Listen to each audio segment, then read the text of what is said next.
മിശിഹായിൽ പ്രിയമുള്ള സഹോദരീ സഹോദരന്മാരെ, പ്രിയമക്കളെ, ഈ പ്രഭാതത്തിൽ സങ്കീർത്തനം 32:1, The book of Psalms chapter 32 verse 1, അതിക്രമങ്ങൾക്ക് മാപ്പും പാപങ്ങൾക്ക് മോചനവും ലഭിച്ചവൻ ഭാഗ്യവാൻ. മനസ്സമാധാനമില്ലാതാക്കുവാൻ മനസാക്ഷിയുടെ ഹേമം ശക്തമാണ്. തെറ്റുകളെപ്പറ്റി ലജ്ജ തോന്നുകയും പശ്ചാത്തപിക്കുകയും ചെയ്യുന്ന ഒരാൾ ജീവിതത്തിൽ തിരുത്തലുകൾ വരുത്തുവാൻ കഴിവില്ലാതാകുമ്പോൾ മാനസികമായ ഒരു നരകം സൃഷ്ടിക്കുകയായിരിക്കും. ആദി വ്യാധിയായിത്തീരും. ഇക്കാലത്തെ രോഗികൾ ഭൂരിപക്ഷവും ഇപ്രകാരം രോഗികളായവരാണ്. പക്ഷപാത രോഗിയെ ഈശോ സൗഖ്യമാക്കിയപ്പോൾ ആദ്യം പാപം മോചിക്കുന്നതായിട്ട് പ്രഖ്യാപിക്കുകയാണ്. പാപമോചന ബോധ്യം ലഭിച്ചയാൾക്ക് രോഗസൗഖ്യം ലഭിക്കുവാൻ എളുപ്പമാണ്. മനസ്സാക്ഷിയെ മുറിപ്പെടുത്തുന്ന പ്രവൃത്തികളുടെ ഓർമ്മകൾ രൂക്ഷമാകുമ്പോൾ മനുഷ്യൻ നിരാശനാകും. ചിലർ ആത്മഹത്യയിലൂടെ വിടുതലിനൊരുമ്പിടും. ചിലർ നേർച്ച കാഴ്ചകൾക്കും തീർത്ഥാടനത്തിനും പോകും. എന്നാൽ ഈശോയുടെ സാന്നിധ്യം ബുദ്ധിക്കപ്പുറമായ മാർഗത്തിലൂടെ സമാധാനം തരും. ഇത് സകല ബുദ്ധിയെയും കവിയുന്ന സമാധാനമാണ്.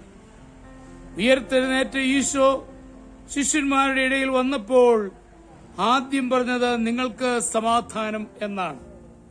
ബുദ്ധിപൂർവ്വം സമാധാനം കണ്ടെത്താനുള്ള മാർഗം ഉപദേശിക്കുകയല്ലായിരുന്നു.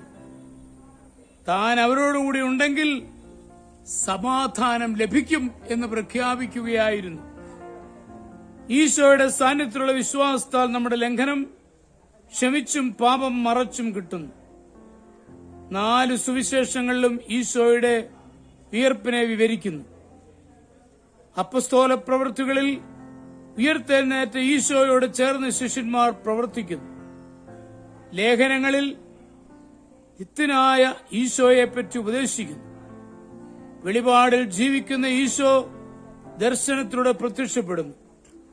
നാം ഇവയിൽ കൂടി ലഭിക്കുന്ന ഈശോയുടെ സാന്നിധ്യ വിശ്വാസം അംഗീകരിച്ചാൽ പാപഭാരം നീങ്ങി സമാധാനവും സ്വാതന്ത്ര്യമുള്ള ജീവിതം നയിക്കുവാൻ പ്രാപ്തരാകും. സകല ബുദ്ധിയെയും കവിയുന്ന സമാധാനം ഈശോയുടെ അധികാരത്തിന് കീഴിൽ മാത്രമാണുള്ളത്. ആ സമാധാനം സ്വന്തമാക്കുവാൻ നമ്മൾ ശ്രമിക്കുമ്പോൾ അത് നമ്മുടെ ജീവിതത്തിന് അനുഗ്രഹപ്രദമായി തീരും. നമ്മുടെ കർത്താവ് മിശിഹായുടെ കൃപയും പിതാവായ ദൈവത്തിന്റെ സ്നേഹവും പരിശുദ്ധാത്മാവിന്റെ സഹവാസവും പരിശുദ്ധ അമ്മയുടെ മധ്യസ്ഥതയും നിങ്ങളെല്ലാവരോടും കൂടി ധാരാളമായിട്ടുണ്ടായിരിക്കട്ടെ, എപ്പോഴും എപ്പോഴും എന്നേക്കും. ആമേൻ.